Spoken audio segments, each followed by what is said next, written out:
Podcasts are hot right now. How do I know? Well, you're listening to one right now, aren't you?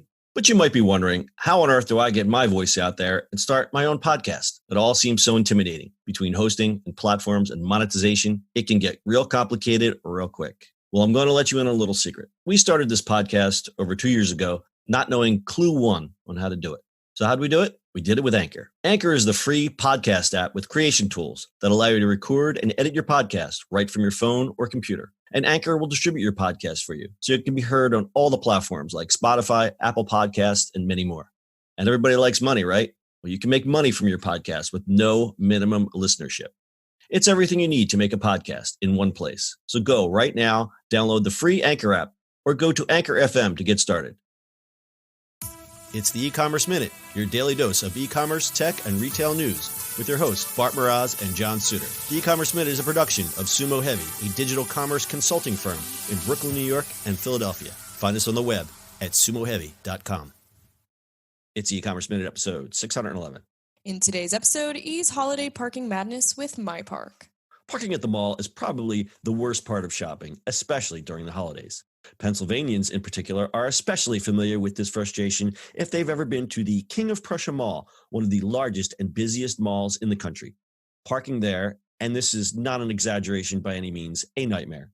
You slowly slither up and down the aisles of cars in the parking lot, begging for a miracle, until you ultimately have to drive to the opposite side of the massive sprawling mall to try your luck in the parking garage.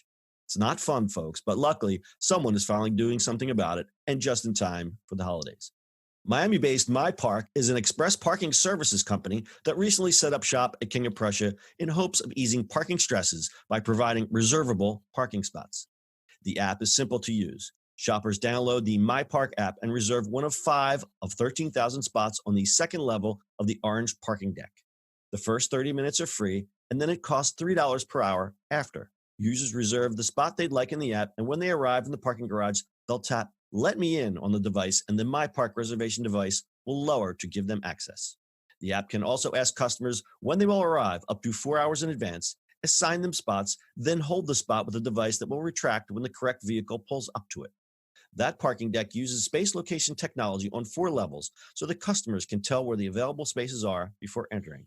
Simon Property Group, the owner of the mall, notes that the orange parking garage also gives easy access to the luxury wing of the massive shopping center featuring Louis Vuitton, Cartier, Tiffany & Company, and Gucci. But, of course, King of Prussia is one of the country's largest malls and second only to Mall of America. And if the parking spots there are in high enough demand, they plan to add more in the future. So we did this because, obviously, the holidays are nuts. We're a Philly-based podcast, but this could apply to other malls in the country. There's 2 schools of thought here. One of this seems very classist and exclusive, and the other is like, you know what? I will pay for this convenience. So what do you think? I think it's a little bit ridiculous. Maybe a little bit. I get There's only it. 5 spaces. So, this is, you can tell it's just like a test at this point, I suppose. Nothing in this world triggers me quicker than driving around in a parking lot. I could be in the best mood that day, have had my coffee, been chilling, amazing, won the lottery. But if I'm in a parking lot and we have to scour the rows for more than like 10 minutes to find a parking spot, I'm like the Hulk. I literally get instantly furious. Oh, and, that's why I shop on a Tuesday morning, but that's just yeah. So it says that they have the technology that tells you how many spots there are. We just did the story in Nordstrom. The Nordstrom parking lot at Cherry Hill does that, which saves you a lot of driving around. You basically pull up. Level 3 has 3 spots left. Level 5 has 14 spots left. Pick your poison, which I think is just common sense. I guess a lot of garages don't have the technology for that. It's just curious to see that they've put this reserve spot thing in, of course, the orange wing of King of Prussia, which is where all the luxury stores are, because I guess they assume that, I guess, the luxury consumer would only pay for such a perk.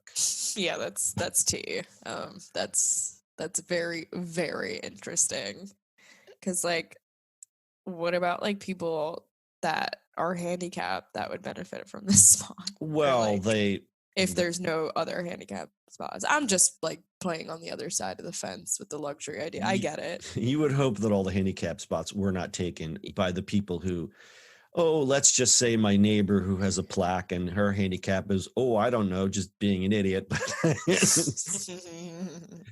Yeah, I know Yeah, exactly what her you only mean. handicap was that she was able to get someone to get her handicap plaque, and that makes her a bad person. But anyway, I Oh, I know. digress. I know a ton of those. I digress. But it is an interesting business. Parking is an interesting business inherently, and especially in urban areas, because now there's quality of life issues with traffic in the city. And I say that only because e-commerce is creating one of those problems, in that maybe we have less cars because people don't own as many cars, but now we've got all these trucks delivering stuff, and then everybody's taking a single Uber to get somewhere. So yes, less cars, but more Yeah. vehicles, much I more mean, vehicles. this morning I was on the bus for like 50 minutes because we were stuck behind like delivery trucks on this tiny streets. The buses couldn't even get by them, so we were Yeah, just sitting. yes. Like if you're in South Philadelphia, which for those who don't know, it's one lane going either north or south or east or west, but you generally never both. And if someone decides to double park there, anything there, It's over. yeah, go on Facebook and enjoy your coffee because you're not Yeah, going anywhere. your car's gonna have to grow legs and walk over it because you're not getting around that. Yeah, and also what's happening is there's a lot of redevelopment, and not just in Philadelphia, but in other cities where they're tearing down parking garages because some developer comes along and says, "Hey, you know what? I'm going to give you $10 million for that space lot because I'm going to build a giant apartment complex here with no parking." Yep. Yep. So Yep. it's getting worse.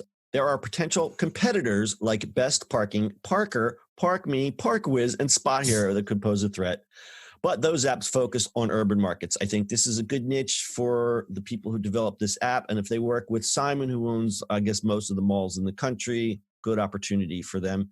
Whether we think it's a good idea or not will remain to be seen. I guess if they do these tests in more malls. We'll see what happens. Again, it seems a little entitled to like call up and reserve a spot. But if you look at the other side of it, is what is your time worth? And if you figure, if you spend $5 or $10 to reserve a parking spot, why is that different than if you go to park in a garage in the city or park on a street and constantly feed a meter? It's Right. basically the same thing. It's just the reservation thing, I think, would kind of rub people the wrong way. But again, what is your time worth? So, I don't give this a thumbs up or a thumbs down. I give this what's in the middle, the middle thumb, like Half I give it a them. meh. I give it a meh. All right, we'll close up a little stat time. E-commerce sales in the third quarter of 2019 spiked 17.3% from a year ago to $145.7 billion with a B, according to the Commerce Department. But on the bricks and mortar side, department stores in Q3 fell 5.7% year over year to a new multi-decade low of $33.8 billion with a B. It sounds like a lot, but if that's a 5% loss, then it's just going to keep going. They've collapsed 41% from the peak in Q4 2000 and by 20% from the beginning of the data series in 1992, also courtesy of the Commerce Department. We'll just give a quick King of Prussia Mall stat. Total asset value, $2.77 billion, and sales per square foot, $773, making it the craziest place to buy stuff in the country.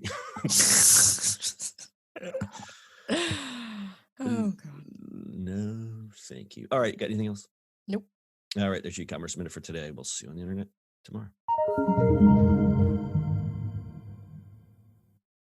That's it for today's show. If you like the show, do us a favor and subscribe or leave us a review on iTunes. And don't forget, you can now listen to the e-commerce minute on your Amazon device. Just add e-commerce minute to your flash briefing.